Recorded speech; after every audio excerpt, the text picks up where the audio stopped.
Quand un chrétien devient mature, ce chrétien-là se découvre en train de comprendre des choses que jadis il ne comprenait pas. Il se retrouve, et quand Dieu voit qu'un chrétien veut maturer, Dieu t'envoie à découvrir des choses en sa parole qui sont magnifiques. Il t'envoie à expérimenter un autre niveau de sa présence. Et si tu n'aspires pas à ces choses, tu vas aller d'homme de Dieu en homme de Dieu, mais en réalité ce n'est pas des hommes de Dieu que tu cherches, en réalité c'est Dieu que tu cherches. Mais Dieu que tu cherches te dit qu'il est plus proche de toi que ton propre vêtement. Donc payer transport, aller de pasteur en pasteur, changer d'église n'est pas la solution. Amen. Pasteur Zahou est parti en voyage, donc je ne viens pas parce que ça ne sera pas chic. Aucun pasteur Zahou n'est capable de prendre Jésus, le plier, le mettre dans son sac et puis voyager avec lui. Amen. On ne vient pas à l'église parce qu'on veut écouter le pasteur Zahou. On vient à l'église parce que, le sabbat est une institution divine. Amen. Tu ne verras pas un musulman se dire, ici là c'est pas, tu comprends? C'est pas mon imam préféré n'est pas là, donc je ne viens pas à la mosquée. Parce que le vendredi à 13h, c'est une institution. Amen. Ce n'est pas un débat. Yes. Venir à l'église de dimanche, ce n'est pas une affaire de est-ce que le pasteur principal est là ou pas. Et je veux bénir Dieu. Parce que depuis un certain moment ici à l'église Genèse, on a une catégorie de chrétiens qui se retrouvent en train de grandir dans les choses spirituelles. Amen. Même quand je ne suis pas là, ils sont présents. Yes. Ils servent Dieu. Ils écoutent la parole. Ils prient en toute humilité. Ce que le prédicateur a à leur dire de la part de Dieu, ils l'écoutent, ils l'acceptent, ils s'aiment. Ils font des offrandes comme si le pasteur principal était là. Parce que je vous dis, nul n'est indispensable dans la présence de Dieu. Amen. Le seul qui va quitter la présence de Dieu, et puis la présence de Dieu ne sera plus la présence de Dieu, c'est Dieu. Est-ce que je parle à quelqu'un? Amen. Le seul qui va s'absenter, et puis la présence de Dieu ne sera plus la présence de Dieu, c'est Dieu.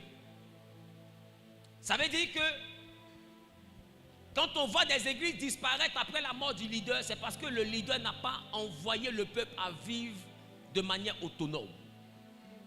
Ils sont accrochés à lui, et lui aussi content d'être un gourou.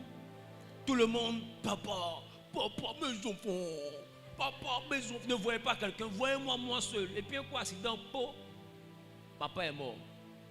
Est-ce que vous pensez que les successeurs qu'il aura laissés, le peuple va les écouter? Pourquoi? Parce qu'ils n'ont cru qu'en papa. Oh, j'ai envie de te dire, de la même manière que celui-là est devenu ton père, c'est comme ça un jour il était un successeur quelque part. C'est comme ça un jour il était un apprenant quelque part. Et on lui a donné sa chance. On l'a présenté. On a laissé Dieu aller avec lui. Et petit à petit, il a gagné en assurance, il a gagné en maturité.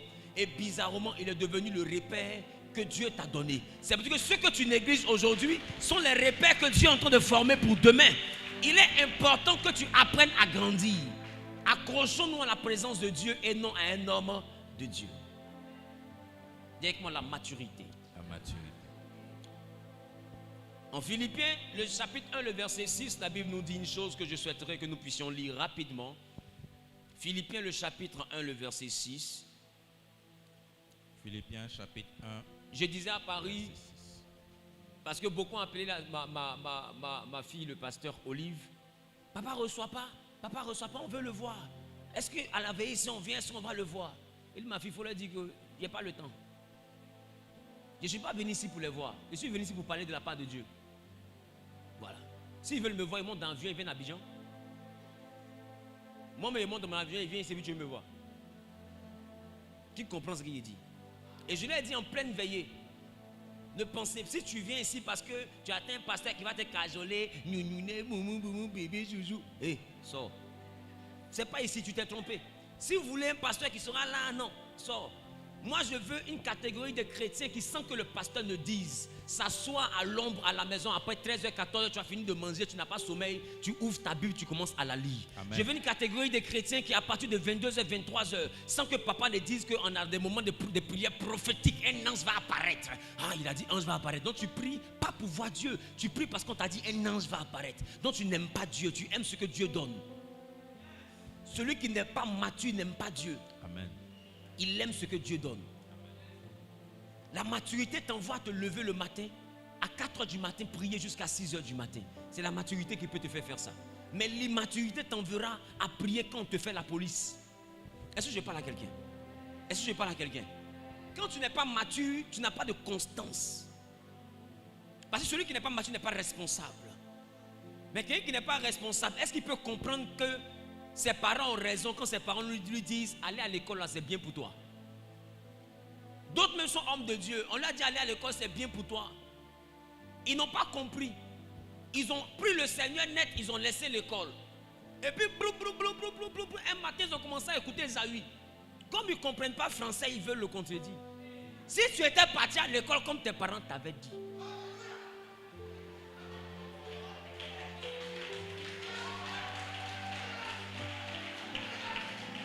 tu aurais compris les métaphores, les anaphores, les figures de style que cet homme de Dieu utilise pour exprimer, pour manifester, pour dire, pour étaler son niveau intellectuel et aussi son niveau spirituel. Amen.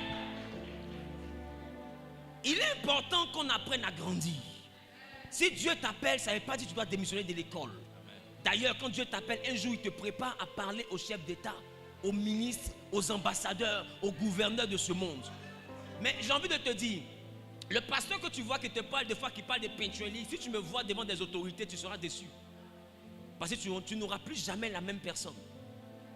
Je peux parler en langage soutenu, en langage courant, en langage familier, parce que j'ai compris à l'école que la communication, ce n'est pas dire, c'est dire et se faire comprendre.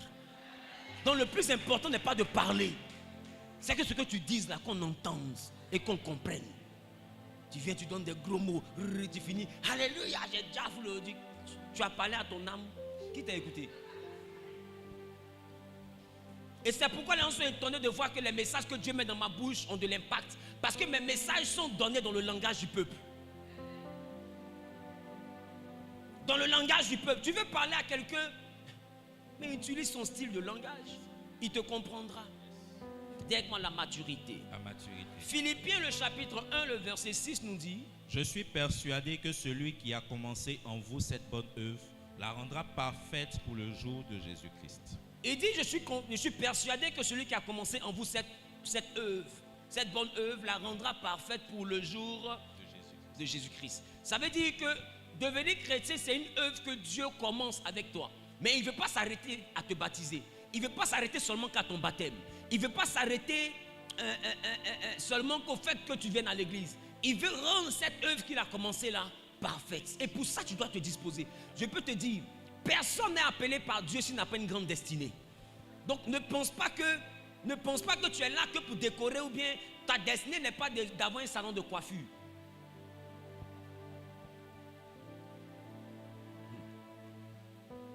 Ne confondez pas le travail que vous faites avec le but pour lequel Dieu vous a créé.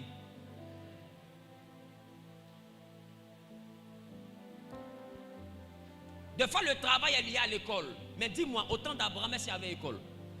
Mais est-ce qu'il y avait le but? La Bible, Dieu a tout fait pour un but. Donc le travail peut venir dans ta vie pour subvenir à tes besoins. Mais à côté de ton travail, il faut te demander quel est le but de ma naissance. Parce que ton but n'est pas d'aller au travail, prendre la pause entre midi et 2. Et puis, beaucoup de chrétiens ont réduit leur vie au travail. Ils ne comprennent pas qu'à côté du travail, ils doivent rechercher le but pour lequel ils sont nés. Qui me comprend de quoi je parle? Qui es-tu? En dehors d'être un footballeur, qui es-tu? En dehors d'être un homme d'affaires, qui es-tu? En dehors d'être un comptable, qui es-tu? Dieu permet que tu puisses avoir l'ouverture d'esprit pour être un comptable, pour prendre soin de ta famille. Parce que l'homme de bien est celui qui laisse un héritage aux enfants de ses enfants. Et la Bible dit que celui qui ne prend pas soin de sa maison, particulièrement des siens, est pire qu'un infidèle. Il a régné la foi. Donc le travail te permet de prendre soin de ta maison. Voilà pourquoi Jésus n'avait pas de problème avec le fait réellement que Simon-Pierre puisse avoir un hameçon dans sa poche. Amen. Jésus n'avait pas de problème avec le fait que Simon-Pierre ait un hameçon dans sa poche. Bien que Pierre ait tout abandonné, il n'avait pas abandonné l'hameçon qui était sa profession de base. Il était pécheur. Amen. Mais Jésus n'avait pas de problème avec ça. Le jour où ils arrivent à Capernaum, que Jésus a besoin qu'on fasse la pêche, Jésus sélectionne parmi ses disciples celui qui connaît la pêche, qui s'appelait Pierre. Et l'hameçon qui était dans sa poche a été utile pour que Jésus accomplisse la volonté de Dieu. C'est pour dire qu'à un moment donné, le communicateur que tu es, l'informaticien que tu es, le juriste que tu es, ces choses-là seront utiles pour Dieu devant. Amen. Il n'a pas de problème avec ton métier. Il y a un temps où tu comprendras pourquoi il a permis qu'en plus de ta destinée, que tu puisses avoir ce métier. Le temps vient où tu comprendras ton métier. Est-ce que je parle à quelqu'un? Amen. Il a fait toutes choses pour un but. Dieu n'est pas gawa. C'est pourquoi je déclare, je décrète et je prophétise. Que quiconque fait un pas en avant et saisit la parole, que le Dieu que je prêche avec persévérance te connecte au véritable but de ta vie. Tu sais quel métier tu veux faire, mais ce que beaucoup ne savent pas, c'est quel but Dieu leur a donné.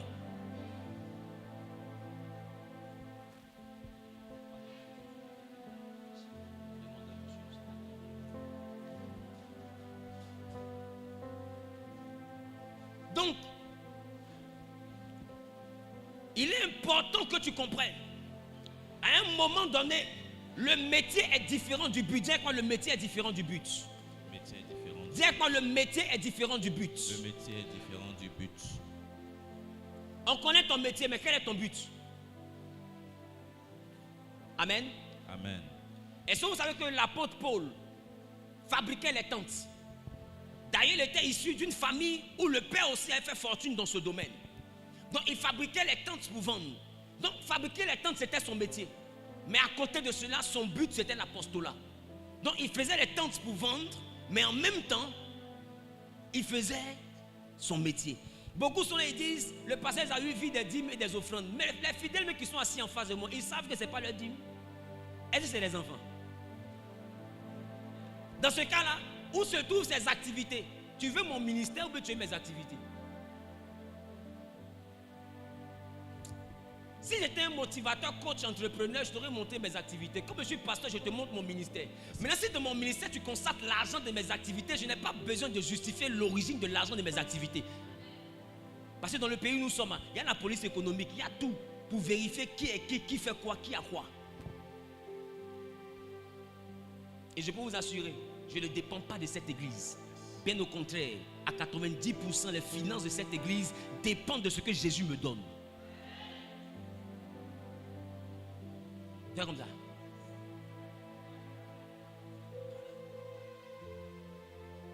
C'est pourquoi quand je voyage pour faire mes programmes, on ne cotise pas ici. Vrai ou faux? Est-ce que les responsables peuvent se lever puis dire, papa dit, comme il y en a un programme, le programme fait 26 millions, chacun doit donner 5 millions, 5 millions. Il a déjà dit ça. Chacun cotise comme il veut. Des fois, quand il finit de cotiser, là, ça fait 200 000, ça fait 300 000. Face à un programme de 26 millions. Donc, toi, tu as donné, mes responsables ont donné 300 000. Dans 26 millions, il reste 25 millions 700 000. C'est qui où? C'est un ange qui a envoyé. Est-ce que je parle à quelqu'un? Amen. Est-ce que je parle à quelqu'un? Amen. Il est important que tu comprennes à un moment donné. Sois avec moi. Il est important que tu comprennes à un moment donné que pour te faire respecter dans la vie chrétienne, cherche ton but et puis aussi un métier. Yes. C'est important. Amen. C'est important. Je n'ai pas fait que la théologie, je suis ingénieur aussi. Est-ce que je parle à quelqu'un? Amen. Dis avec moi la maturité. La maturité. Selon que je vais enseigner aujourd'hui, il y a donc 3 piliers principaux qui mettent en valeur la maturité spirituelle. Le premier pilier de la maturité spirituelle, je l'ai appelé la parole ou la nourriture spirituelle.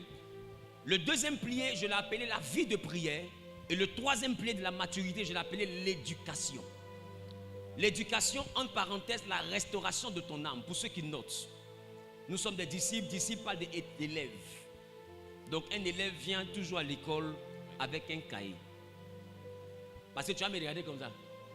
À la fin du cours, on va te demander, mais le culte à cet acte, ça a chauffé des... L'homme de Dieu, là, vraiment, Dieu l'utilise, mais il prêche. Est-ce que c'est ce qu'on veut que tu retiennes?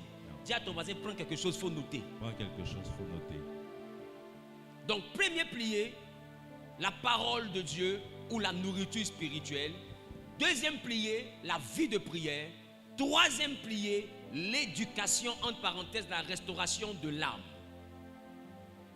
L'éducation, la restauration de l'âme est un pilier tellement déterminant que tu l'auras dans ta vie jusqu'à la fin de ta conversion.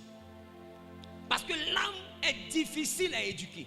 Est-ce que je parle à quelqu'un? Amen. C'est la conversion de ton âme qui est la plus difficile. Tout ce que tu aimes, toutes les fausses envies que tu as, tout ce qui est contre la parole de Dieu ne vit pas dans ton esprit mais vit dans ton âme. Et c'est ton âme qui impose ça à ton corps. Et c'est ton corps qui finit par désobéir à Dieu. Donc, c'est conçu dans ton âme, mais c'est manifesté dans ton corps. Est-ce que je parle à quelqu'un? Donc, le plus important, c'est l'âme. Et pour éduquer l'âme, ça prend du temps.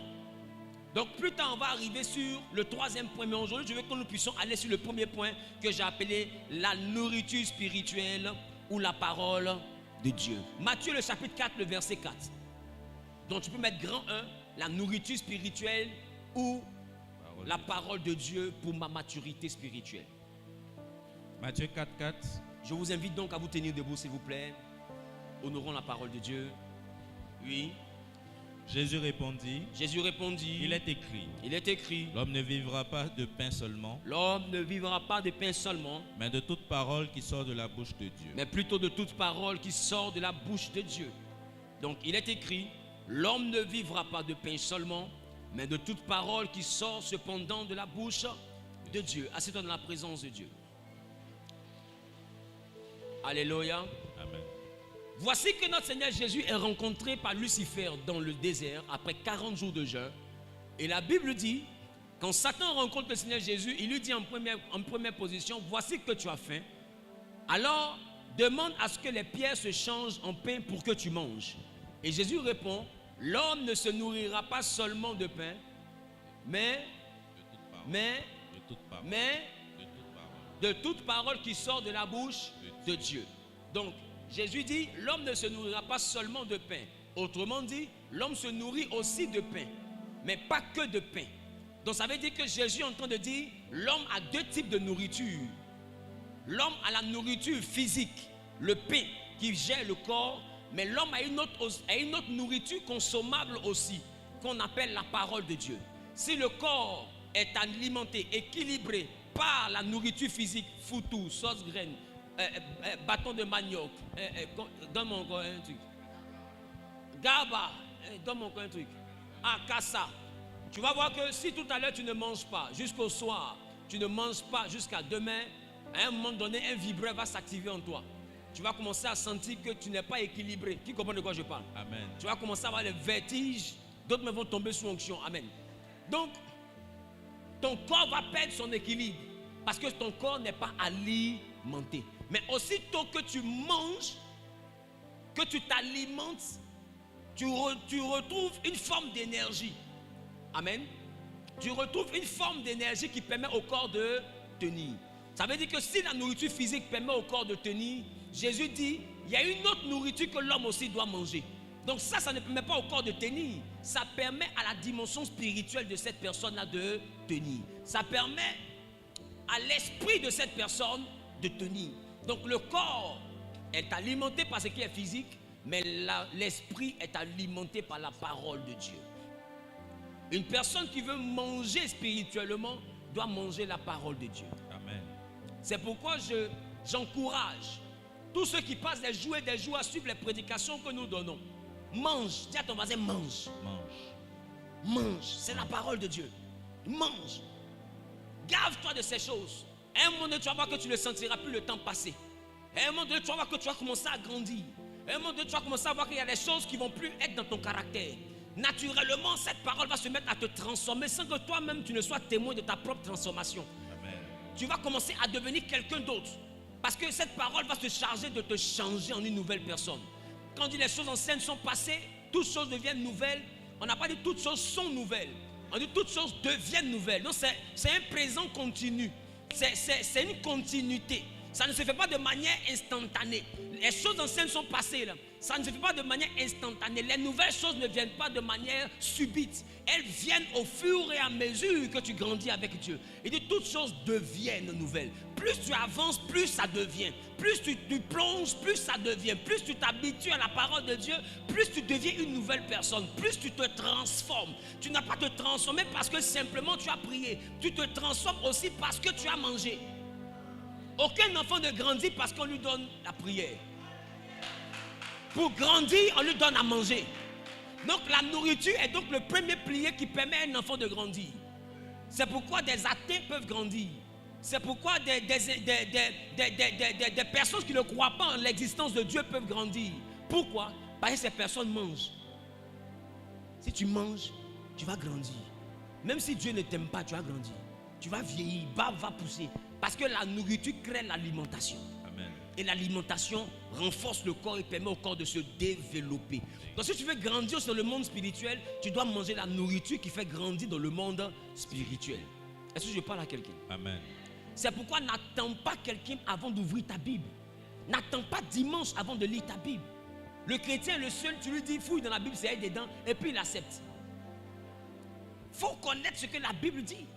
Beaucoup lisent la Bible dans les prédications de certains prédicateurs. Vérité. Il y a des histoires que tu découvres en écoutant la prédication du pasteur Zawi. Ah, ça c'est dans la Bible, c'est une histoire vraie. Hein? Et tu ne vas même pas chercher à dire, le pasteur a parlé d'un texte là, je vais aller le méditer après. Non, tu laisses comme ça, tu retiens la morale et puis tu continues. Dis à ton frère, ce n'est pas une bonne attitude de croissance. Ce n'est pas une bonne attitude de croissance. Pour croître, il faut quoi? Il faut Manger. Il faut Manger. manger. Dis avec moi, il faut manger. Il faut manger. Dis voisin, mangeons.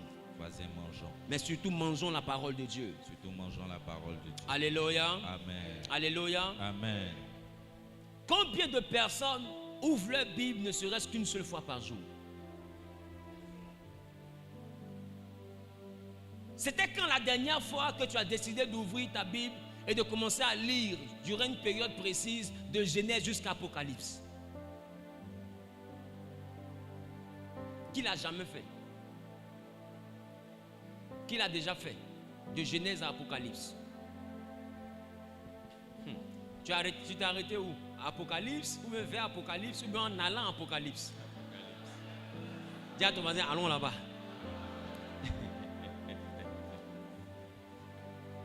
Vous savez,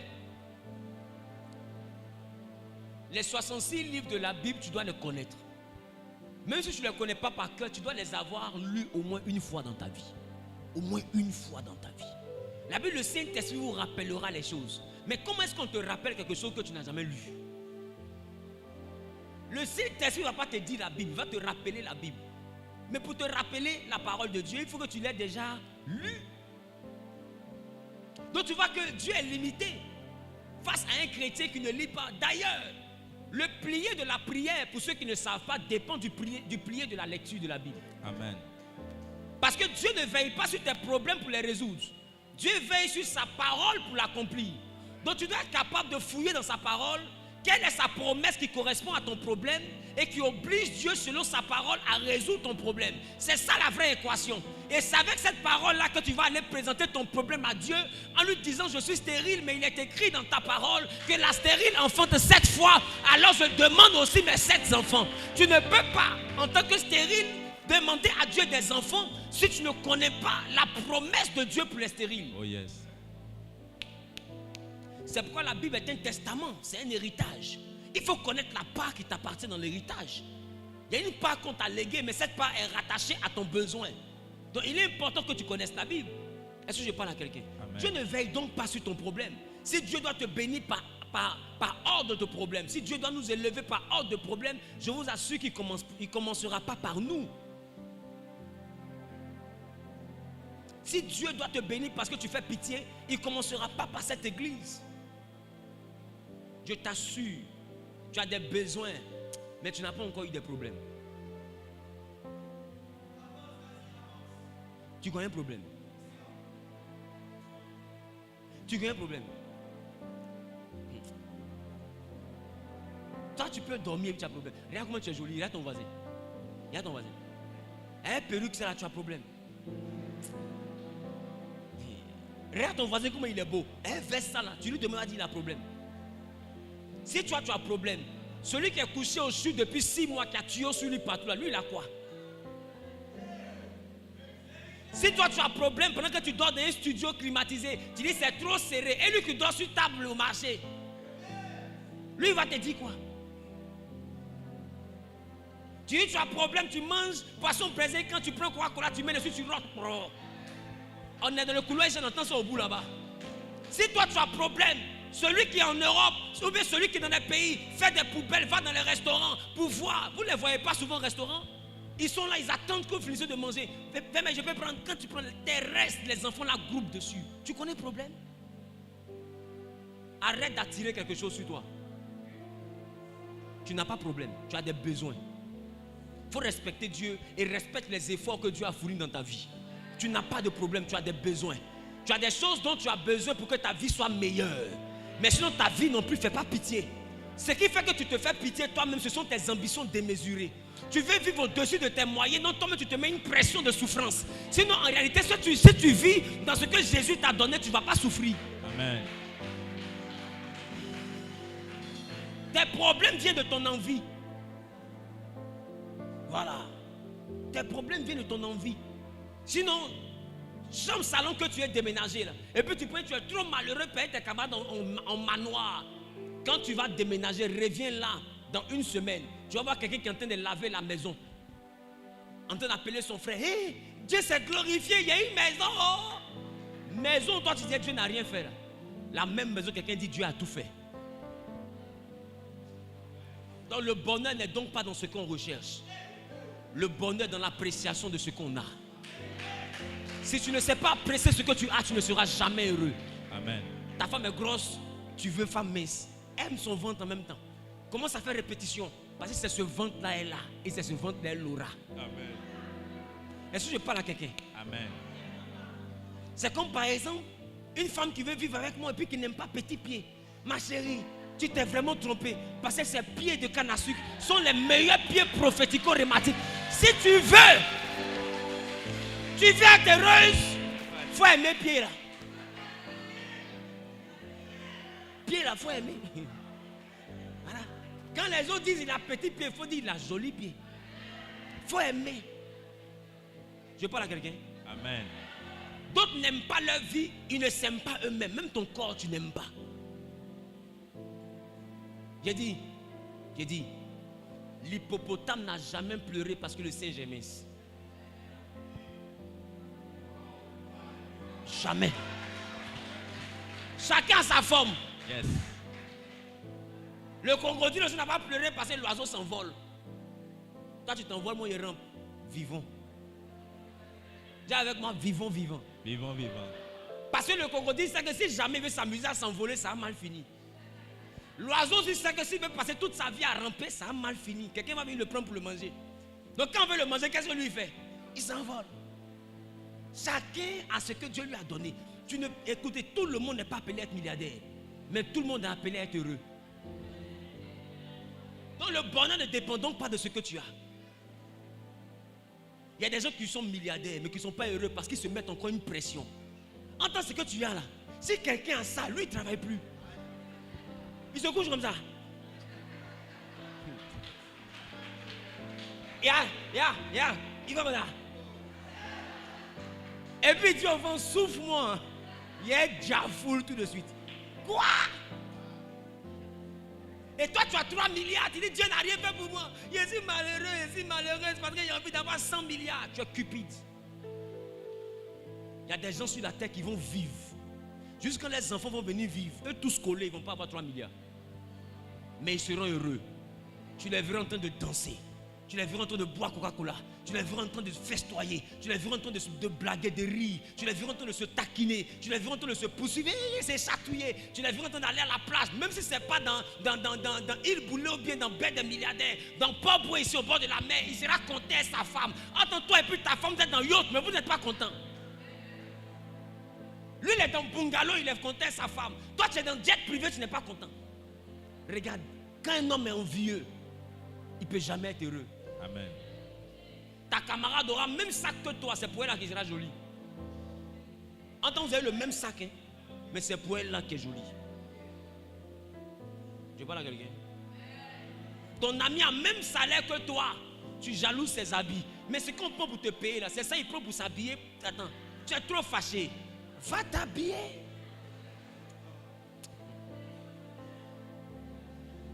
Je parle à quelqu'un. Amen. Est-ce que je parle à quelqu'un? Amen. Dis avec moi, faut grandir. Faut grandir. Faut grandir.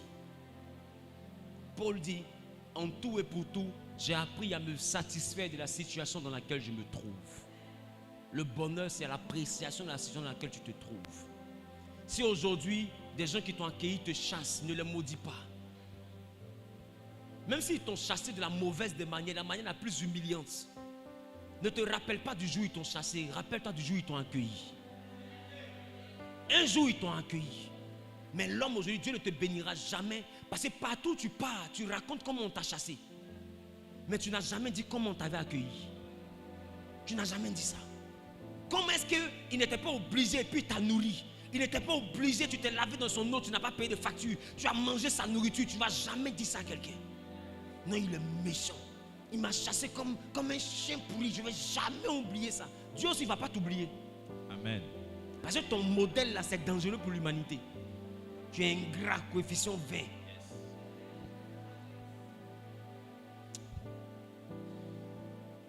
Ah. Il parle à quelqu'un? Amen. Il parle à quelqu'un? Amen. Ah, dis pasteur, parle-moi. Papa parle. Donc, la parole de Dieu, est-ce qu'il va te permettre de prier? Parce qu'il va te falloir mettre une parole de Dieu pour justifier ta demande. Je parle à quelqu'un? Amen. Donc, ne prie jamais pour dire Seigneur, j'ai des problèmes. Tu as écouté. Tes problèmes, ce sont tes problèmes. Ça ne dérange pas Dieu. Vous n'avez jamais lu la parabole du pauvre Lazare et du riche dans la Bible? Il était pauvre, avait des ulcères, chien, lapin, ses plaies. Ça ne dérangeait pas Dieu. Quand il est mort, les anges l'ont pris pour l'envoyer au ciel. C'est-à-dire que les anges sont venus le chercher après sa mort. Ils étaient où quand il avait fait? Ça ne dérangeait pas Dieu. Est-ce que je parle à quelqu'un? Amen. Non, tes problèmes que tu as, ça ne dérange pas Dieu. Je t'assure, ça ne le dérange pas. Si tu veux qu'il te guérisse, il faut dire Seigneur, je veux que tu me guérisses parce que voici ce que je veux faire pour toi. Dès l'instant qu'il voit que son intérêt est dans ta guérison, ta maladie l'intéresse. Dès l'instant qu'il sait que son intérêt est dans ton travail, ton chômage commence à l'intéresser. Anne était stérile. On l'insultait tous les jours. Dieu lui a donné un enfant? Jamais. Le jour où elle est partie devant Dieu, elle a dit à Dieu, tu me donnes un enfant, je te le donne comme prophète parce qu'il n'y a plus de prophètes. Dieu a vu qu'il y avait son intérêt dans le ventre de Anne. Elle a eu un enfant, elle n'a pas eu. Écoutez-moi, vous ne savez pas qui vous priez. Il s'en fout de vos problèmes. Il a ses problèmes à lui et il cherche des hommes pour les résoudre. Amen. Lui, il a ses problèmes, il cherche des hommes pour résoudre lui ses problèmes. Il n'y avait pas de prophète, il cherchait une femme qui allait pouvoir enfanter. Anne s'est proposée, elle était la stérile de son époque qui a enfanté. Dieu a son problème, il veut que les gens fassent l'œuvre de Dieu. Mais aujourd'hui, ça demande de grands moyens. Tu lui dis, Seigneur, tu me bénis, je ferai ton œuvre, il va te tester 100 000, 200 000, va voir ton comportement avec. Et si tu es fidèle dans les petites choses, il te confiera de grandes choses. Dieu ne te donnera pas quelque chose qui n'est pas en rapport avec lui, ses problèmes. Donc Dieu ne s'occupe pas de tes problèmes, Dieu s'occupe de ses problèmes. Non, c'est à toi de savoir introduire tes problèmes dans ses problèmes, afin que ton problème devienne son problème. Voilà le vrai problème. Comment rendre ton problème son problème? Sinon aussi longtemps que ce n'est que ton problème.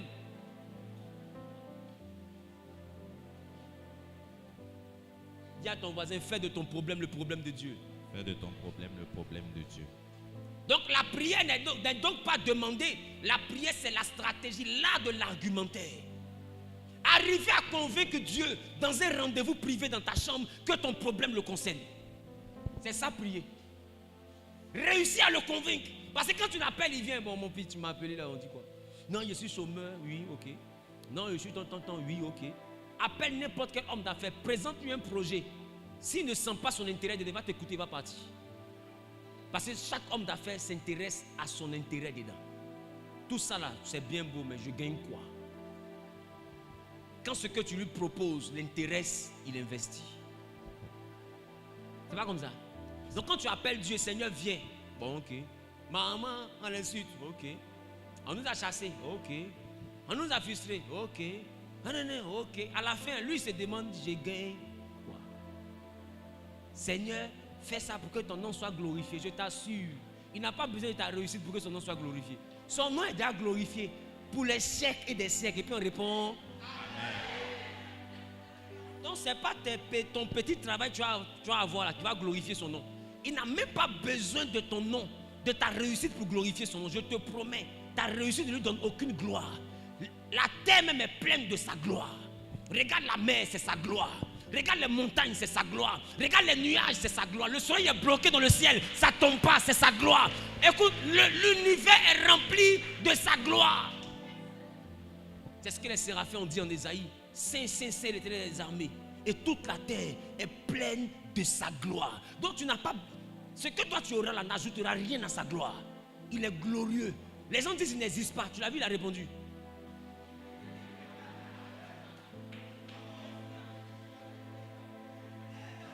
Il n'existe pas, non? Il n'y a pas de droit. Meurs. Il ne te répond pas. Quand tu vas mourir, on en reparle. Mais pour l'instant, vis. Et puis après ça, meurs. Et puis on se voit.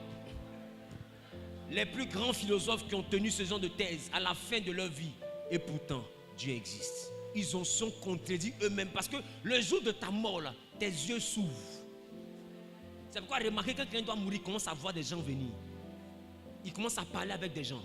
Le jour de ta mort, tes yeux s'ouvrent. Donc, champagne quitte dans tes yeux.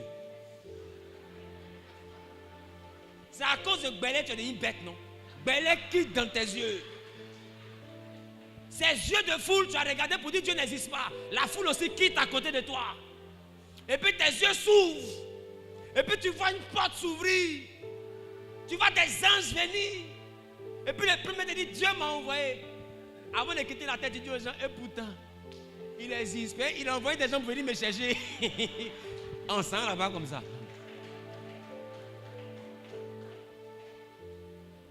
Donc si quelqu'un dit Dieu n'existe pas, Dieu n'a pas besoin de ta croyance pour exister. Amen. Non, si Dieu ne me bénit pas, je laisse sa présence. Il n'a même pas besoin de ta présence à l'église pour être grand. Ta présence, ton absence, les deux choses, c'est la même chose. Même si on veut nous son ici, on prend gaz, on s'assassine, on se tue, il sera Dieu. Voilà. Si vous voulez prendre votre Côte d'Ivoire, battez-vous de janvier jusqu'en décembre, il sera Dieu. Si vous voulez brûler toutes les églises, il sera Dieu. Frappez tous les chrétiens, il sera Dieu. Toute l'humanité démissionne, on n'est plus enfant de Dieu, il sera Dieu. En fait, il est Dieu. Il n'est pas devenu. Ce que tu deviens, tu peux le perdre. Mais il est. Comment tu fais pour ne plus être l'enfant de ton père? Tu es l'enfant de ton père. Un point, un trait. Tu n'auras jamais notre père génétiquement parlant que ce père. Donc quand tu es quelque chose, c'est différent de ce que tu deviens. Tu es l'enfant de ton père, mais tu deviens comptable. Donc on peut te renvoyer. Ce que tu deviens là, on peut t'arracher ça. Mais ce que tu es, on ne peut jamais t'arracher. Donc, il n'est pas devenu Dieu. On dit au commencement, Dieu, il est. Ça ne dépend pas de ta louange. Ça ne dépend pas de ton adoration. D'ailleurs, même dans le ciel, il a fabriqué des anges qu'on appelle des anges. Eux là, leur travail, c'est l'adorer. Donc, il n'y a pas quelqu'un qui fait son atalakou que lui. Donc, ce que toi tu dis là, ce n'est pas pour l'arranger, c'est pour t'arranger. Parce qu'il a créé un nouveau monde. Parce que ce monde dans lequel nous sommes, il a prévu le détruire. Donc celui qui est intelligent va commencer à draguer Dieu pour que quand on détruit ici, on puisse aller habiter là-bas. Voilà le vrai problème au fait. Donc il n'a pas besoin de nous. C'est nous qui avons besoin de lui. Parce que où on est là, ça va brûler. Et il a construit un endroit où il n'y a pas le feu. C'est pas mieux, tu vas lui demander pardon, il va t'envoyer là-bas. Donc venir à l'église, c'est pas à Dieu que tu rends service. Non, je suis découragé de la vie chrétienne. Va. Est-ce que tu te rappelles des veillées où tu as pris les sorciers? Je lâche le feu, retourne l'envoyeur, que le sorcier meurt. Il est blessé, il n'est pas encore mort. Retourne. Retourne. Au fait, toi, tu ne sais pas tout ce qui t'attend. Retourne. C'est un des autres. Il met le feu sur toi. Il te bombarde. Elle n'a rien dit. Elle s'est assise dans son coin. Chouette. Et puis toi seul, où on te protège là. Tu dis, je suis fatigué de rester ici. Je sors. Sors. Tout ce qu'on te demande là, sors. Tu vas lire l'heure. Oui. Quand ils vont faire ton attiqué poisson braisé, tu ne vas pas croire. Parce que ce qu'ils ont prévu pour toi là, ce n'est pas la mort. Tu sais, la mort là, des fois c'est une délivrance. Il y a des gens qui sont malades, ils appellent la mort. La mort ne vient pas. Ce qu'ils ont prévu pour toi là, ce n'est pas la mort. Toi tu penses qu'on veut te tuer. Celui qui te fait souffrir là, tu ne meurs pas. Ah, il est là. Ça s'enfuit ici, ça se dégonfle. Ça s'enfuit ici, va. Donc je vais rétrograder, va, il t'attend. Donc où je suis là en tant que Zawi, tout bouge, il est fait sur les réseaux sociaux, j'ai intérêt à rester dans l'église. Il a trop parlé. Qui comprend ce qu'il dit? J'ai un peu trop parlé. Des fois il m'assoit, il me regarde quand il dit petit, c'est que tu as commencé là. Il faut terminer. Depuis tu parles du diable, tu dévoiles ses plans, ce qu'il fait là, tu dis, tu fais ceci.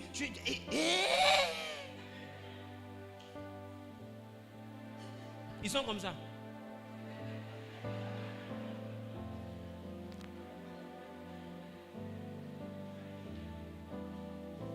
Donc, tu finis de chasser un démon, il couille sans s'asseoir. Hé, il y a quoi? C'est lui qui, le même l'a dit. Moi aussi, il m'a chassé. Asseyons-nous, on ne sait jamais. Un jour, il peut se tromper, il va passer vers ici. Et un matin, Zawi se lève.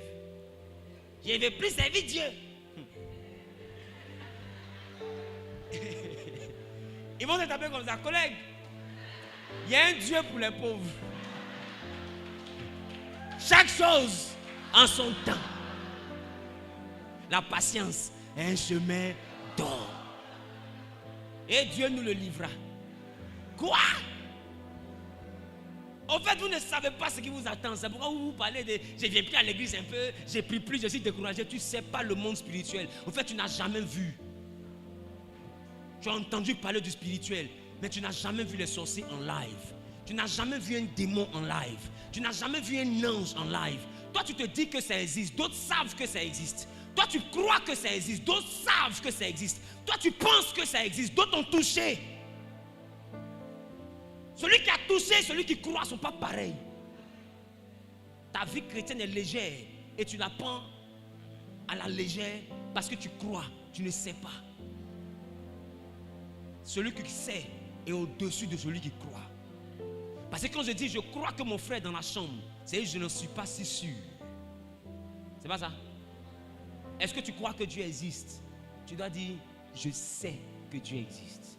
Mais pour savoir que Dieu existe, tu dois avoir des preuves tangibles. Sinon, si tu demandes à quelqu'un au village, est-ce que les sorciers existent? C'est au plateau vous causez de ces choses. Oui. Je t'assure, je pèse mon mot. C'est au plateau et puis à New York, vous causez de ces choses. Va au village. Assieds-toi devant un vieux. Ou bien devant même un enfant. Commence à causer de ça. Ça n'existe pas. Si ça existe, ils n'ont qu'à faire quelque chose, je vais voir. Tu vas voir que ici n'est pas là-bas. Et puis là-bas n'est pas ici. Tu vas lire. Tu dors, tu te réveilles. C'est ton ongle qui te fait mal. C'est pas ton corps, ton ongle.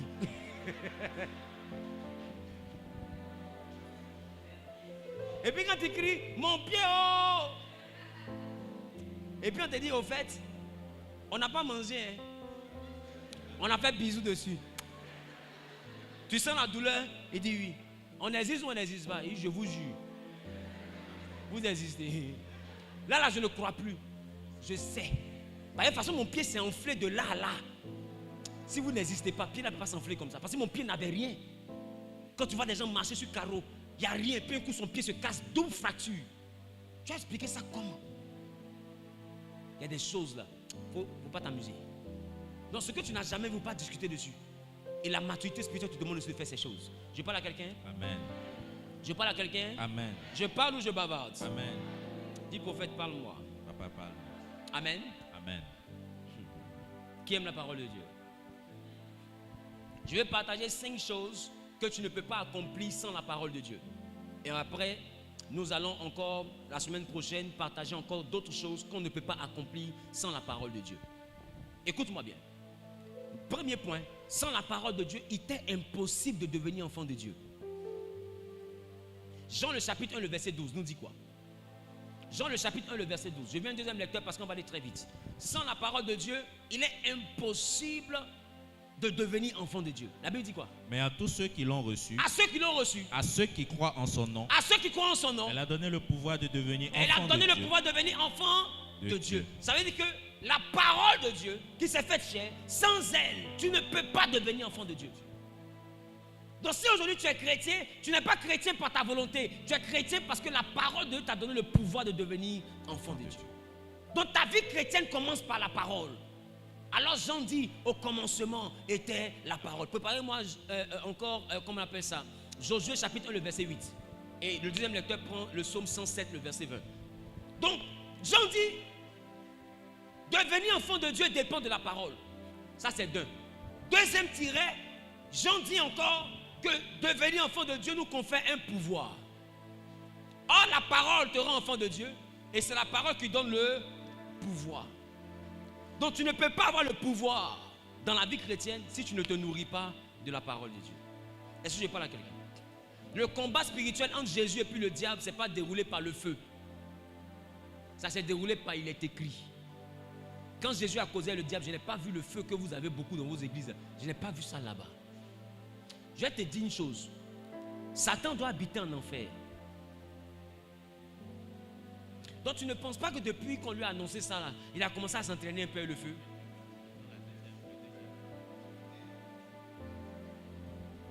Quand un athlète doit courir sur 3 km pour être champion du monde, son travail c'est courir.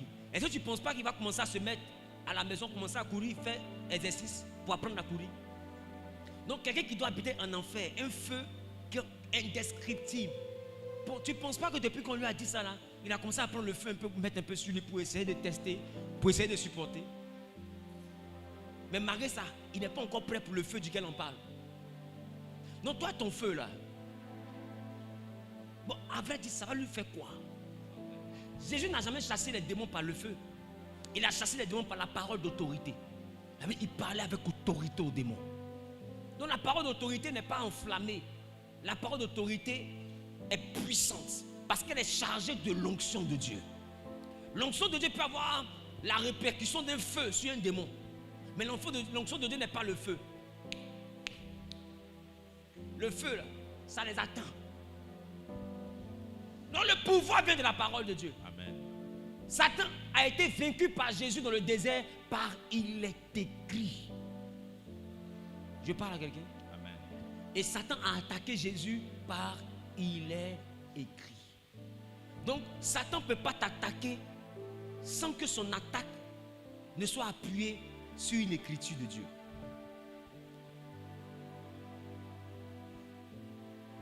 Quelqu'un ne m'a pas compris. Ce que Satan te fait là, c'est dans il est écrit qu'il fait ça. Amen. C'est pourquoi la Bible dit que personne, rien ne t'arrive sans que Dieu ne l'ait permis. Et d'ailleurs, je vais aller même plus loin. Personne ne peut quitter la terre, mourir sans la permission de Dieu. Amen. Maintenant ma question, pourquoi Dieu permet? C'est parce que celui qui t'attaque là, il a donné un argument de la parole de Dieu que Dieu ne peut pas contredire. Quand on l'appelle l'accusateur, un accusateur c'est un peu comme un procureur. Il t'accuse mais avec la loi. Donc Satan, pour jouer son rôle d'accusateur, connaît la Bible. Et c'est à partir de la Bible que ses actions sont justifiées. Est-ce que je parle à quelqu'un? C'est à partir de la parole de Dieu qui justifie ses actions. C'est à partir de la parole de Dieu que Dieu même lui donne la capacité d'aboutir dans ses actions. Parce que laissez-moi vous dire, il y a des fois où Dieu exauce le diable. Sinon, dis-moi, ceux qui sont morts de manière prématurée, qui a permis, qui a voulu, qui a accepté qu'il meure? C'est Dieu. Mais qui a voulu qu'il meure? Qui a voulu qu'il meure? Mais qui a accepté qu'il meure? C'est Dieu. Mais est-ce qu'il n'est pas mort de manière prématurée? Est-ce que sa destinée s'est accomplie?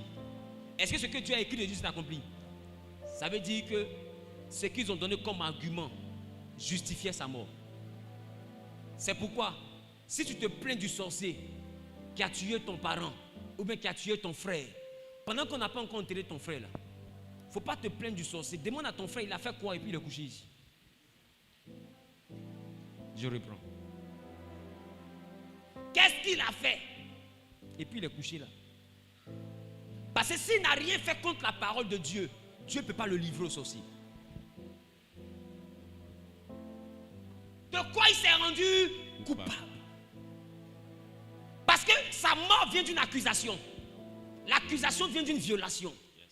Qu'est-ce qu'il a violé comme règle pour qu'il finisse là? Vous en voulez au sorcier, mais en voulez au cadavre. Si le cadavre là est su se comporter, le sorcier n'allait pas aboutir. Donc quand vous dites honore ton père et ta mère, ne pense pas que l'église va te protéger. Insulte tes parents, tes jours vont se raccourcir. Comporte-toi mal, jeune, tu seras pauvre. Tu seras misérable. Ça ne dépend pas de ta présence dans la maison de Dieu. Ça dépend de ce que tu fais vis-à-vis de la parole de Dieu. Venir à l'église ne te met pas à l'abri si tu n'appliques pas la parole de Dieu. Amen.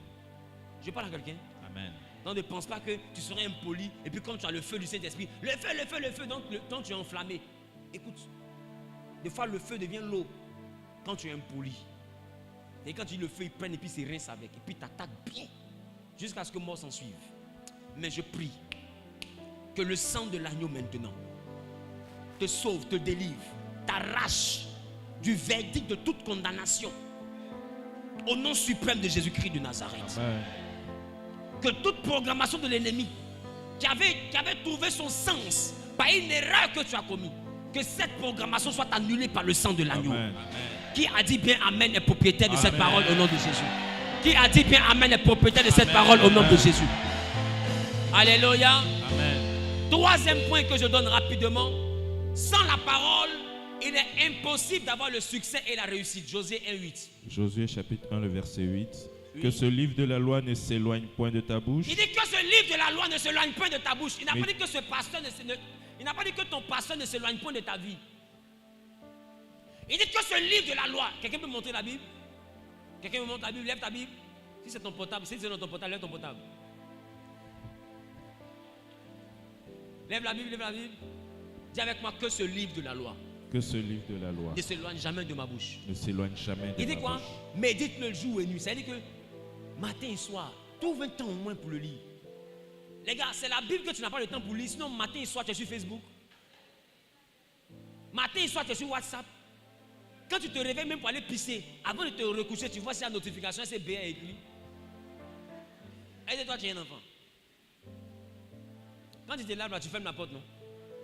Non, tu n'es plus un enfant. Je parle à quelqu'un. Donc si tu as le temps pour aller voir les choses sur les réseaux sociaux, pourquoi tu n'as pas le temps pour lire ta Bible? Ne serait-ce qu'un chapitre, ne serait-ce que 2 chapitres. Pourquoi tu n'arrives pas à le faire? Parce que tu ne trouves pas l'importance de le faire. Oh, tu veux réussir, mais la Bible dit la clé pour la réussite, que le livre là ne soit pas banalisé. Lis-le jour et nuit et agis selon ce qui a été écrit. Il dit c'est alors que tu réussiras. Donc la réussite est une conséquence des actions d'obéissance à la parole de Dieu. Il dit c'est alors que tu réussiras, c'est alors que tu auras du succès.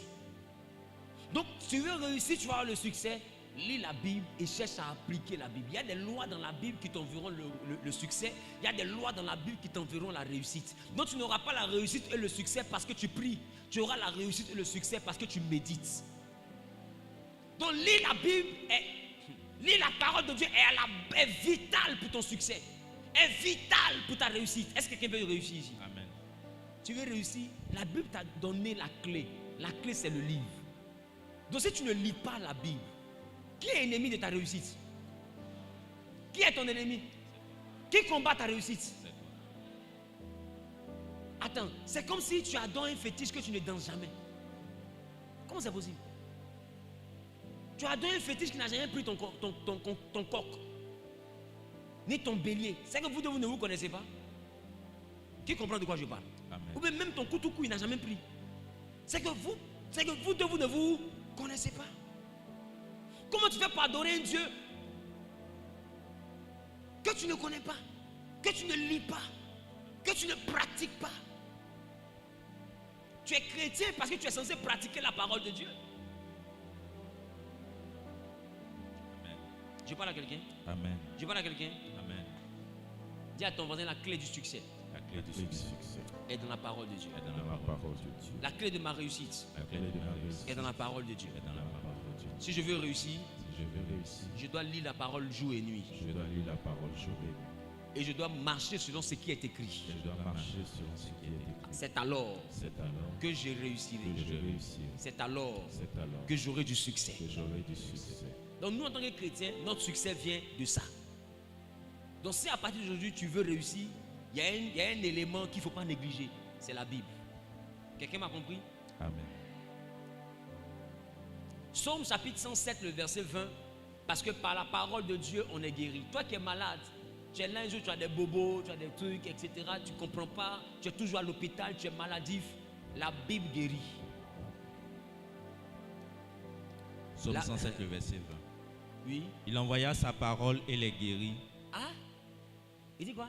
Il envoya sa parole et les guérit. C'est-à-dire que la guérison est encore possible, mais pas la parole. C'est la parole que Dieu envoie. Amen. La Bible n'a pas dit qu'il a envoyé le feu pour consumer la maladie. Il a envoyé la parole. Et la parole les guérit. Je parle à quelqu'un. Amen. Donc il faut comprendre que la parole est capable de faire quoi? Guérit. De guérir. La parole est aussi capable de faire quoi? De délivrer. Il dit quoi? Il les fit échapper de la Il les fosse. fit échapper de la force. La force, c'est le piège de l'ennemi. Tu veux que Dieu te délivre? Tu veux que Dieu te guérisse? Mais lis la parole de Dieu. Amen. Tu es stérile, il t'est trop pour un problème. Et tu n'aimes pas la parole de Dieu. En tout, tu as le VIH, tu n'aimes pas la parole de Dieu. Mais la parole de Dieu guérit. Dieu peut te guérir dans la méditation. Amen. Dieu n'est pas obligé de passer par un homme de Dieu forcément pour te guérir. Sa parole peut te guérir. En toute intimité, il peut te restaurer. Ce n'est pas tout Dieu fait en fanfare. Amen. Il y a des choses qu'il fait en flûte. Qui comprend de quoi je parle? Amen. Ce n'est pas tout Dieu fait en fanfare. Il y a des choses que lui va faire dans ta vie, mais ça sera dans ta chambre. Ça sera dans ton intimité, dans la parole. Tu vas commencer à voir que ta vie commence à prendre une autre dimension. Tu commences à être béni, tu commences à être épanoui, tu commences à avancer petit à petit. Il va te bâtir, il va te construire. Mais ça se fait par la parole. Ton cœur est brisé, tu as goumé. Lis Bible, tu t'es écouté, zouk.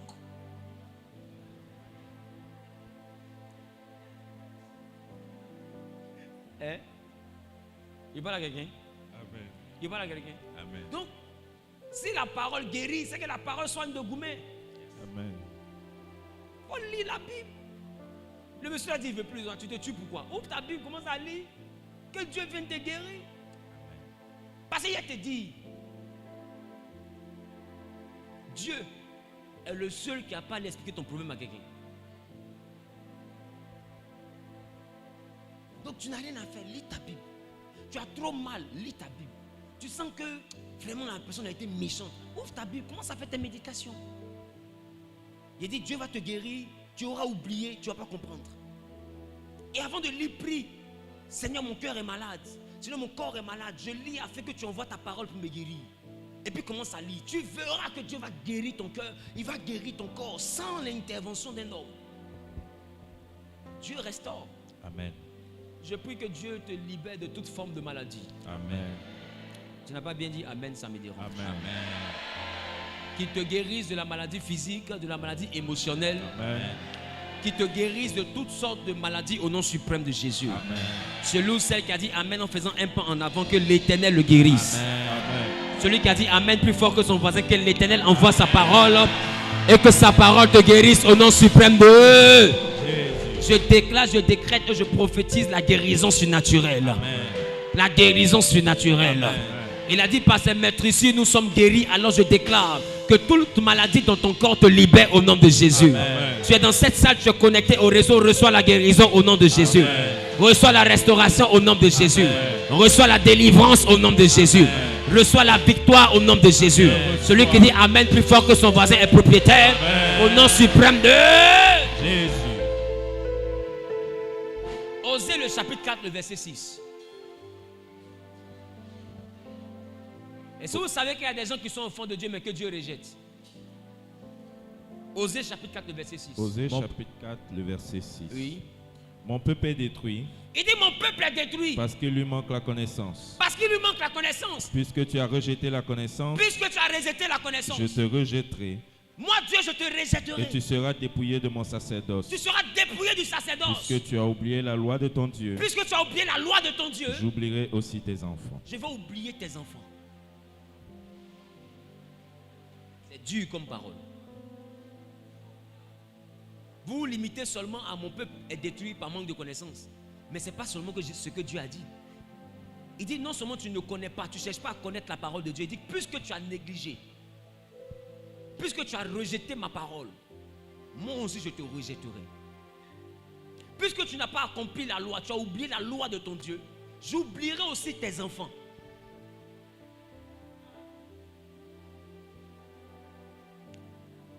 Donc ça veut dire que être ignorant de la parole de Dieu t'expose et expose tes enfants. Est-ce que je parle à quelqu'un? Non, ne pense pas que la vie chrétienne consiste seulement qu'à venir à l'église. Le Dieu que nous venons chercher ici te dit, si tu rejettes sa parole, il va te rejeter. Maintenant ma question, est-ce que tous les combats que tu vis là ne viennent pas d'un rejet de Dieu? Combien de fois tu prends ta parole, la parole de Dieu pour lire? Combien de fois as-tu cherché la connaissance dans la parole de Dieu? Combien de fois as-tu médité la parole de Dieu? Combien de versets, de chapitres lis-tu par jour? Si je te demande oser, c'est qui? Peux-tu me parler d'oser? On ne te demande pas de retenir les versets par cœur. Mais je te dis un roi. Est-ce que tu peux m'expliquer ce qui s'est passé dans un roi? Tu connais les personnes, tu ne connais pas les histoires. Est-ce que je parle à quelqu'un? Tu connais seulement les hommes les plus célèbres qu'on prêche. Mais il y a d'autres histoires aussi intéressantes, de fois qui concernent ta vie. Les hommes de Dieu peuvent ne pas prêcher même ta vraie histoire qui est dans la Bible. Mais en lisant la Bible, tu peux tomber sur l'histoire qui contient la clé de ta destinée. Il dit, puisque tu rejettes la parole, la connaissance, moi l'Éternel, je te rejetterai. Puisque tu as rejeté la loi de ton Dieu, il dit, je quoi? J'oublierai aussi tes enfants. Je ferai quoi? J'oublierai aussi tes Il dit, enfants. j'oublierai aussi tes enfants. Que Dieu vous donne la force de marcher selon sa parole. Amen. Afin réellement que vous soyez pleinement enfants de Dieu. Amen. Afin que vous soyez réellement des hommes et des femmes qui auront reçu et qui manifestent le pouvoir de Dieu. Amen. Que le nom de Jésus te confère un pouvoir. Que la parole de Dieu développe en toi cette capacité. Amen. Que la parole de Dieu t'envoie à accéder au succès et à la réussite. Amen. Quelqu'un n'a pas bien dit Amen, ça me dérange. Amen. Que la parole de Dieu apporte dans ta vie la guérison au nom suprême de Jésus. Amen. Si c'était une maladie au niveau de ton âme, sois guéri au nom de Amen. Jésus. Je reçois. Que la parole de Dieu te préserve, te sauve de la destruction au nom Amen. de Jésus. Te sauve du rejet au nom de Jésus. Amen. Que la parole de Dieu préserve ta descendance au nom de Jésus. Amen. Que le fruit de tes entrailles soit béni au nom de Je Jésus. reçois. Qui a bien dit Amen est propriétaire dans le nom de Amen. Jésus-Christ de Amen. Nazareth. Que l'Éternel nous exauce. Amen. Au nom de Jésus, dis bien Amen. Amen. Je vais prier pour la parole.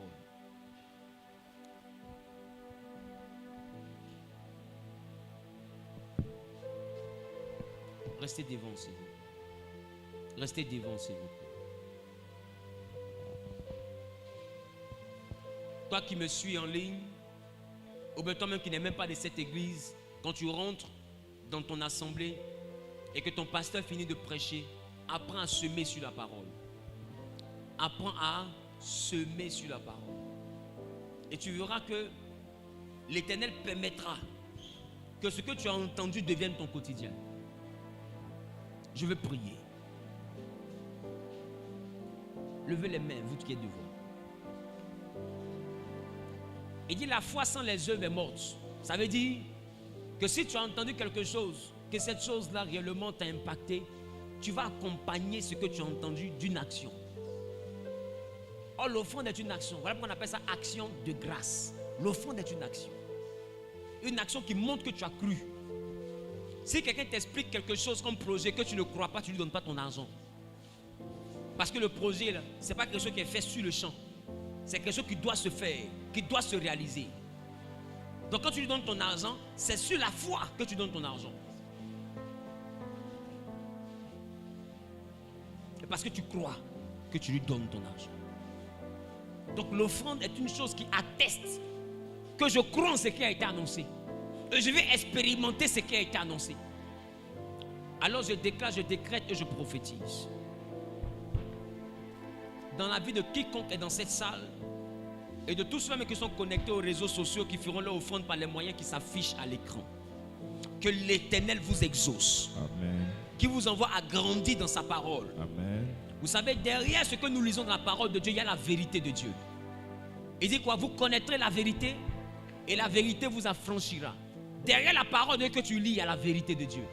Et cette vérité de Dieu, là, elle t'affranchit, elle te libère.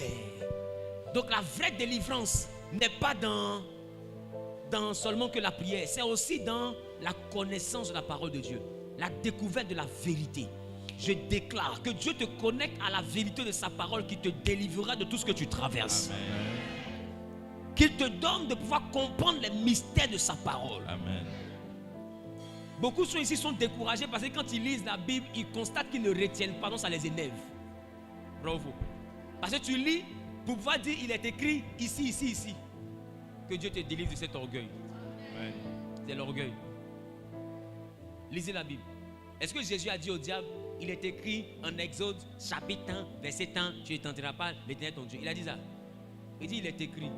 Parce que celui à qui il cause là, il connaît le verset. Satan connaît le verset. Si ce n'est pas écrit, Satan va lui dire, tu mens.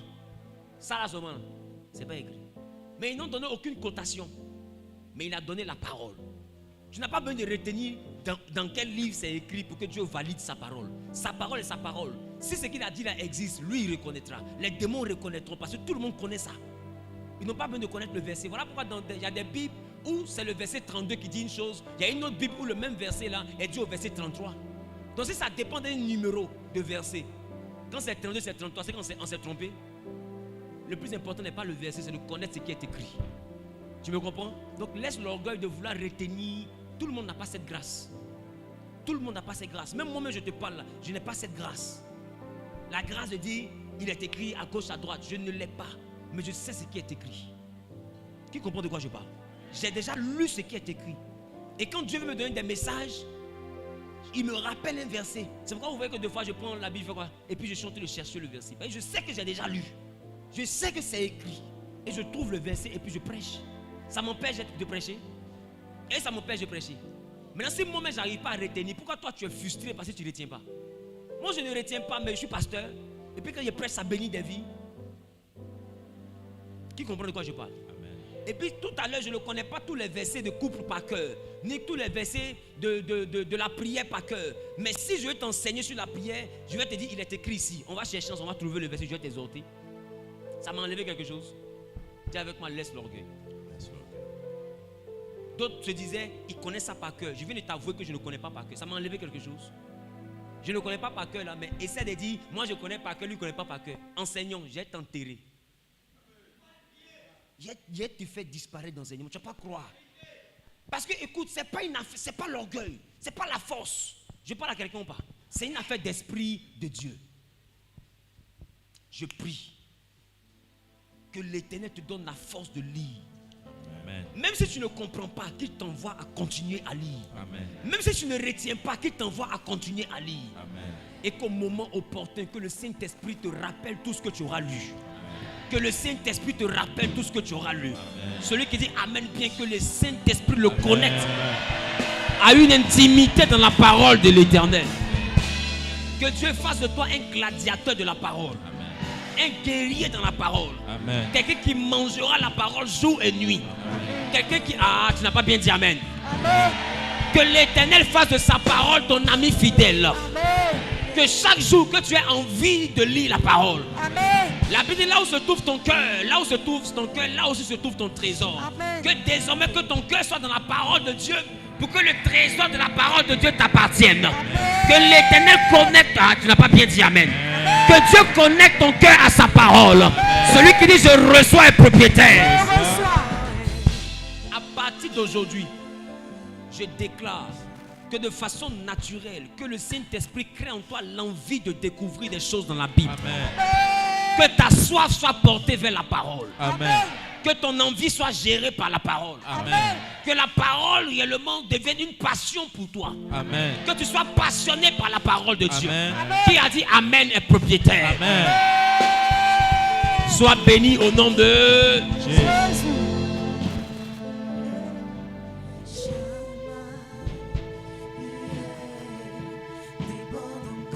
Alléluia.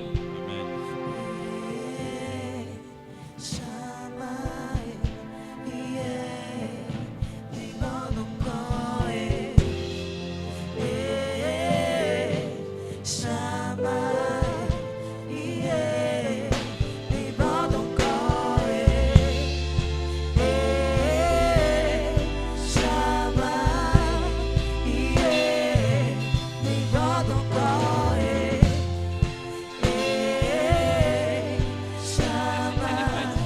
La Sainte Seine est prête. On va faire la Sainte Seine. J'ai à cœur qu'on fasse la Sainte Seine. Parce que la Sainte Seine, c'est le corps de Christ.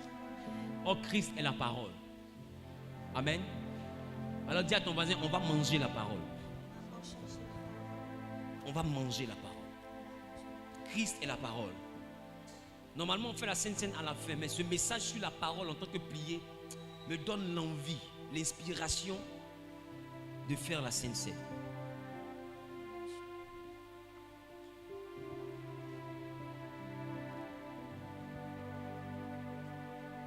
Oh Seigneur, soutiens ma foi.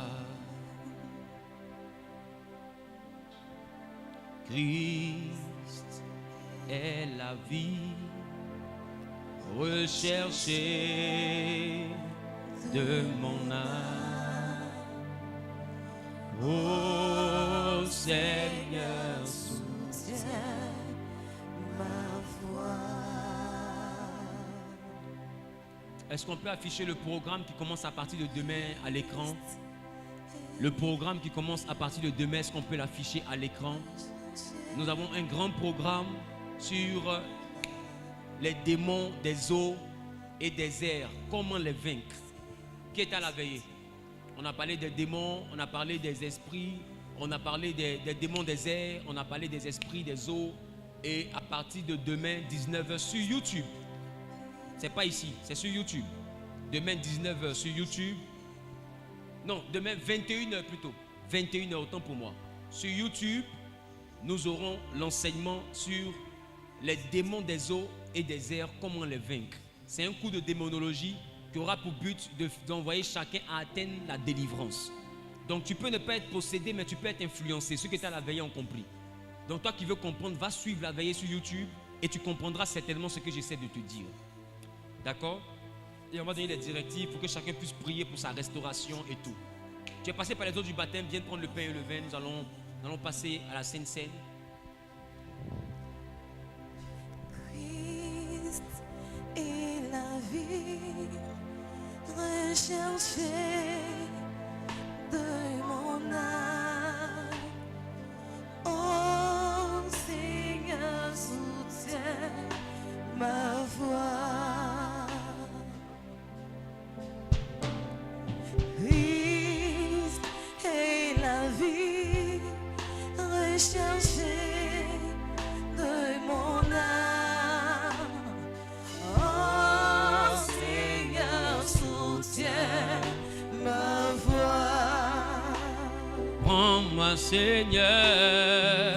Prends-moi, Seigneur, dans mon état.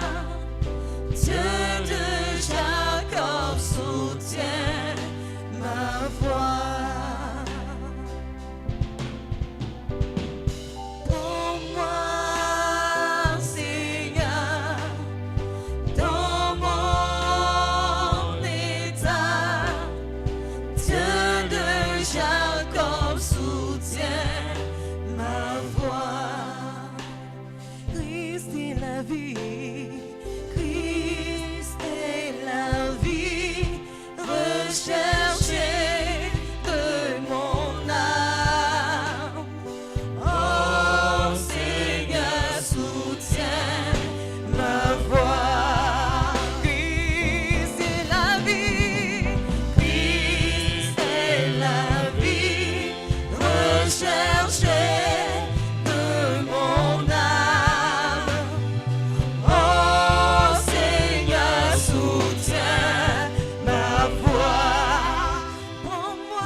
déclare ce pain et ce vin béni, sanctifié et purifié, qu'il soit le corps et le sang de Christ, selon que la parole déclare que toute fois que vous serez rassemblés, prenez ce repas en mémoire de moi, alors que ce repas qui est Christ, qui est le corps de Christ, puisse envoyer la parole de Dieu à être imprimée dans toutes les fibres de notre être. Seigneur, nous voulons grandir dans ta parole. Nous voulons être des amoureux de ta parole. Nous voulons manger ta parole, la méditer jour et nuit. Seigneur, au-delà de lire, nous voulons que par ton esprit, que tu nous donnes un cœur nouveau, un esprit nouveau, afin que nous soyons capables d'accomplir ta parole.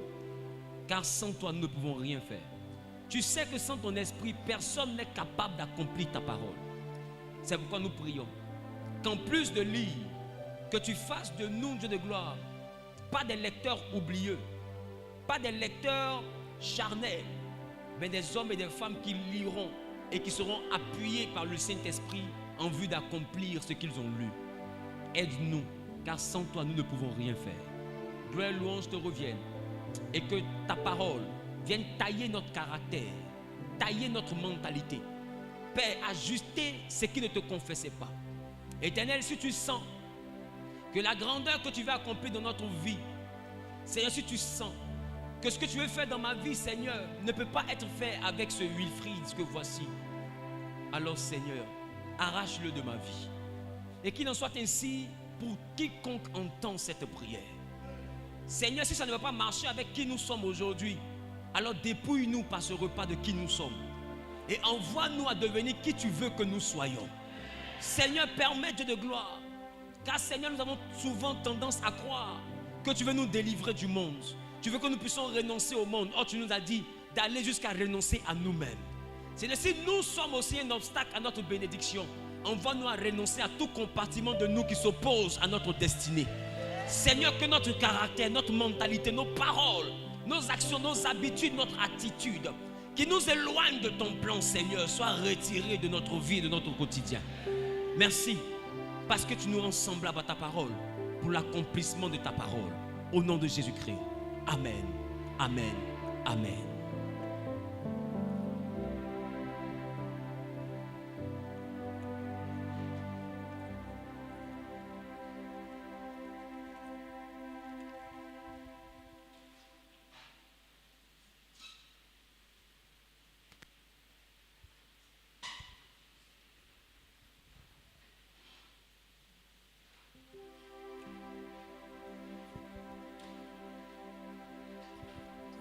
Dis avec moi, Seigneur, si tu sais que ce que tu veux accomplir dans ma destinée ne marchera pas avec ce Wilfried-ci, change-le. Délivre-moi de moi-même. Vous savez, des fois on demande à Dieu de nous délivrer des démons. Or, des fois, ce n'est pas les démons, c'est ton propre comportement. Dis, Seigneur, délivre-moi de moi-même. Délivre-moi de mon orgueil, de l'égoïsme, de l'hypocrisie, de la colère, de la méchanceté, de tout ce qui est en moi qui m'empêche d'accomplir ta volonté, qui m'empêche d'être glorieux comme tu es glorieux. Délivre-moi de moi-même et rends-moi semblable à qui tu désires que je devienne. Dans le nom de Jésus. Amen, amen et amen. Que Dieu t'exauce. Offrande d'acclamation à Jésus.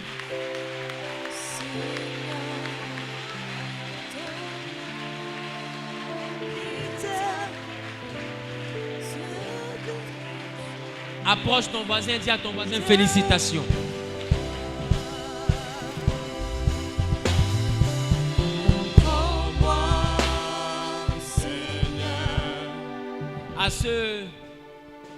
À ceux qui ne sont pas encore passés par les eaux du baptême, je veux rapidement vous inviter à venir devant. On ne va pas vous filmer. Ne mettez pas de caméra sur eux comme on a l'habitude de faire. Tu n'as pas pris la Sainte Seine parce que tu n'es pas baptisé. Oh, tu viens à l'église. Viens devant. Tu veux passer par les eaux du baptême. Viens devant. Apprécie Dieu pour leur vie.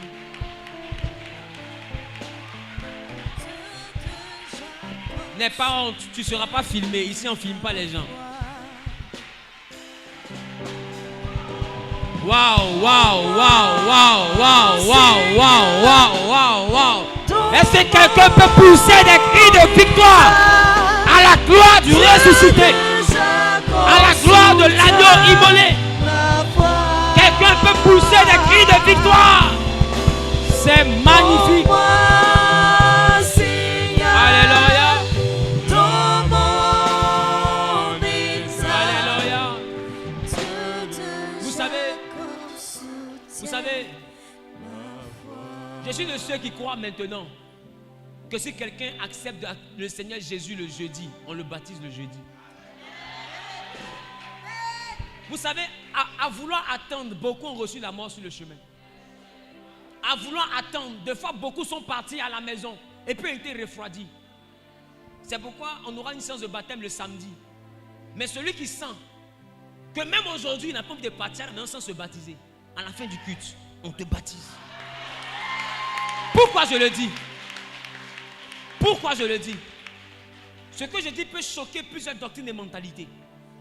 Mais dans la Bible dit Philippe a rencontré l'eunuque éthiopien. La Bible dit chemin faisant, ils ont juste causé. Et après la causerie, l'eunuque éthiopien dit mais qu'est-ce que tu attends pour me baptiser? Voici de l'eau. Et aussitôt ils sont descendus du char. Il est descendu de son char, il est rentré dans l'eau, ils l'ont baptisé sur le champ. Il n'a pas fait de formation, il n'a pas fait, non, il a juste cru en Jésus. Si des gens croient en Jésus, pourquoi les empêcher d'être baptisés? Pourquoi retarder leur baptême? Non, c'est pour être sûr de leur engagement. Même toi-même tu prêches, tu es sûr de ton engagement? Même nous, on est chrétiens depuis combien d'années? Est-ce qu'on est sûr de notre engagement? Jusqu'à présent, on tâtonne. On n'est jamais sûr avec Dieu. On décide de faire le premier pas et puis Dieu nous aide à faire les autres pas. C'est ça la vraie vérité. Arrêtons de dire aux gens, est-ce que tu es vraiment prêt? Nous-mêmes, on n'était pas prêts. Même jusqu'à aujourd'hui, on n'est pas prêts. Mais nous pouvons tout par celui qui nous fortifie. Quelqu'un m'a dit amen bien. Quelqu'un m'a dit amen fort. Amen. Quelqu'un me donne un amen plus violent que le amen de son voisin. Donc désormais, nous aurons des baptêmes après le culte. C'est-à-dire, on fait le culte. Tu veux accepter le Seigneur, on va acheter des tenues de réchange. Moi, je vais t'offrir ça cadeau. C'est-à-dire que quand tu arrives là, tu as ta tenue que tu peux pas te faire baptiser, tu finis, tu gardes. C'est nouveau, c'est dans le sachet, ça t'attend. Tu sors, tu te baptises, tu finis, tu te changes, tu portes ton habit, tu rentres à la maison. Tu es sorti le matin païen, mais quand tu retournes chrétien. Qui a dit amen bien? Qui a dit amen bien? Qui a dit amen plus fort que son voisin? C'est de ça qu'il s'agit. Est-ce que vous savez que beaucoup de personnes ont décidé de se baptiser, mais quand ces personnes sont sorties, Satan les a attaqués, ils ne sont plus revenus à l'église. Si. C'est pourquoi quelqu'un a dit qu'il faut battre le fer pendant qu'il est chaud. Si quelqu'un entend la voix de Dieu, qui n'a pas endurci son cœur, pourquoi toi le pasteur, c'est toi qui endurcis ton cœur? Baptise-le. Quand Jean-Baptiste a baptisé, il a fait quelle école de formation de qui? Celui qui veut se faire baptiser venait au Jourdain. On le baptisait sur le champ. Quand les disciples baptisaient, ils baptisaient sur le champ.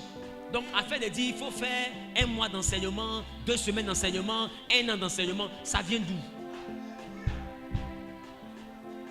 Je ne condamne pas les églises qui le font. Mais je dis aux églises qui le font d'essayer d'être indulgents et de permettre au maximum de rentrer dans le royaume des cieux. On a besoin du maximum. Parce que même l'église mère, qui est la plus grande église qui puisse exister, ils font 3 ans de formation. C'est pas ça? C'est pas ça? Mais dites-moi, quand ils réalisent que la personne est mourante et qu'il n'y a plus de choix, la personne va mourir. Tu n'as pas encore fini catéchèse, mais on te baptise sur ton lit de mort. Sur ton lit de malade, on vient, on te baptise. On te donne ta première communion avant que tu ne meures. Pourquoi? Parce qu'ils savent que si tu meurs sans le baptême, tu risques d'aller en enfer. Donc n'empêchons pas les gens d'aller au paradis. Je parle à quelqu'un.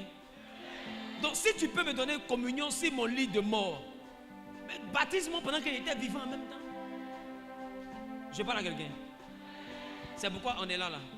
Tu sens dans ton cœur que tu veux te baptiser à la fin du culte, on te baptise. Tu sens dans ton cœur que tu es baptisé samedi prochain. On te baptise samedi prochain. Ça dépend de toi. Lève la main droite, on confesse Jésus. Dis avec moi, Seigneur Jésus. Moi, Wilfried, Amadou Zawi. Aujourd'hui, je prends la décision de t'accepter comme mon Seigneur et mon Sauveur personnel. J'ai entendu ta parole et je suis convaincu que tu es le Fils de Dieu, manifesté en chair, mort, ressuscité dans tes morts pour le rachat de mon âme. Alors à partir d'aujourd'hui, je te donne ma vie. Rachète-moi par ton sang devant les hommes, devant la cohorte angélique. Je prends l'engagement de porter ton sceau, de porter ta marque, de porter ton nom et de faire partie de tes témoins afin que seul ton nom soit glorifié. Dans le nom de Jésus-Christ, qui a dit Amen bien. Félicitations. Que Dieu vous bénisse. Que Dieu vous bénisse. Félicitations. Dieu vous bénisse. Que Dieu vous bénisse. Que Dieu vous bénisse. Est-ce que le pasteur Combat peut les recevoir rapidement? Vous faites les listes de ceux qui veulent se baptiser après le culte, ceux qui veulent se baptiser le samedi prochain. Et puis après le culte, moi-même, il y a les baptisés. Que Dieu vous bénisse. Tu es ici chez toi, ici dans ta maison. C'est l'Éternel qui t'y a conduit. Tu n'es pas ici en vain. Avec toi, des mêmes gars, une son bienvenue, bienvenue à Genève, dans la maison de ton Père. Bienvenue à Genève, c'est la maison de ton Père. Bienvenue à Genève, c'est la maison de ton Père. Bienvenue à Genève, bienvenue à Genève, bienvenue. Alléluia. Regarde ton voisin, dis à ton voisin, tu es béni.